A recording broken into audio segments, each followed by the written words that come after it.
8 décembre 2024, Notre-Dame ouvrira grand ses portes aux visiteurs.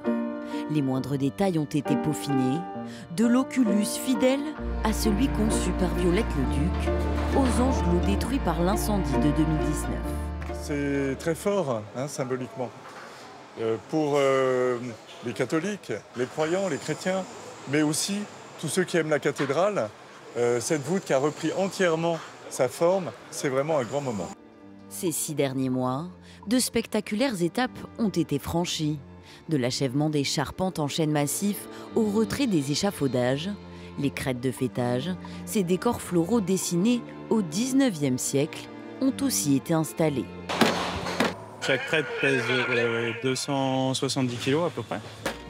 Mais avant la grande révélation, une myriade de tâches attend encore les 500 compagnons et artisans d'art que vous pourriez rencontrer sur le village du chantier lors des prochaines journées du patrimoine, les 20, 21 et 22 septembre.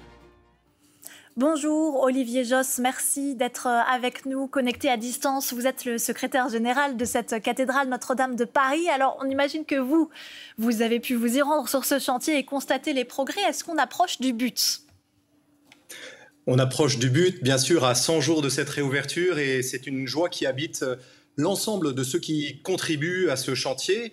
C'est un immense chantier, vous savez, qui est piloté à la fois par l'établissement public pour la reconstruction de la cathédrale, dont on voyait dans le reportage que vous venez de montrer le président qui s'exprimait, et puis le diocèse de Paris, qui est en train de préparer toute une série de chantiers qui vont permettre de réaménager intérieurement l'édifice.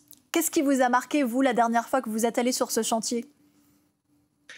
Ce qui est formidablement marquant, c'est la transparence, c'est la blancheur de la pierre, c'est le fait que les grandes œuvres de la cathédrale, notamment les sculptures de Coustou de 1723 ou la croix de Marc Couturier, désormais reprennent une force incroyable dans cet édifice qui est lumineux. Alors, il y a beaucoup de travaux qui ont déjà été effectués. Il y a encore beaucoup de travaux malgré tout avec 3 mois intenses qui s'annoncent. Qu'est-ce qu'il reste à faire pour tenir ce délai de la date butoir du 8 décembre ? Alors vous l'avez vu là dans le reportage, un certain nombre des très grands chantiers sur la charpente, sur la couverture, sur les pignons. Tous ces chantiers-là qui étaient pilotés par l'établissement public sont désormais achevés.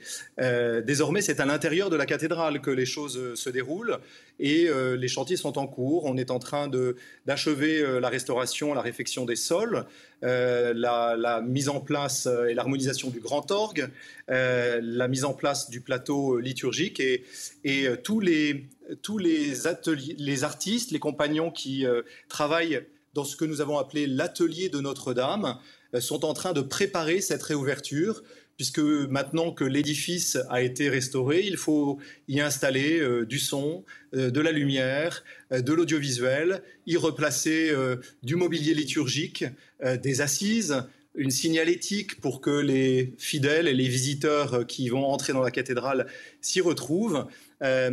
Toute une série de choses qui sont en cours de préparation. Je peux éventuellement évoquer aussi les vêtements liturgiques qui sont préparés par Jean-Charles de Castelbajac.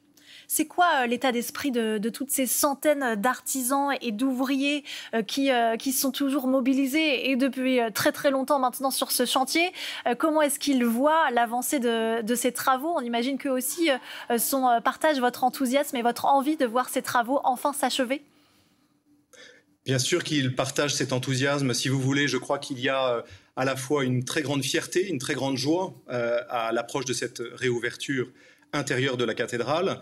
Il y a aussi de la part de tous ceux qui, au diocèse de Paris, préparent les cérémonies de réouverture qui vont présider à la réouverture de cette cathédrale Notre-Dame de Paris, qui est à la fois ce monument national que la France entière, le monde entier aime, et cette cathédrale qui est un lieu de prière. Et donc, il y a face à cette réouverture aussi de la part de toutes les équipes du diocèse de Paris une immense humilité, si vous voulez, parce que nous sommes devant un bâtiment de 860 ans d'âge et qu'il y a une grande humilité par rapport à tous ceux qui ont contribué à sa construction, à sa transmission au cours des siècles, à son sauvetage, à sa restauration et qui aujourd'hui vont vont réouvrir ce lieu-là avec l'attente que l'on connaît. Et un mot peut-être de la date butoir, on en a parlé tout à l'heure, le 8 décembre, c'est tenable, on peut réaliser tous les derniers efforts sur ce chantier dans ce temps imparti qui est quand même assez court. Vous êtes optimiste sur le fait que cette date va pouvoir être maintenue ?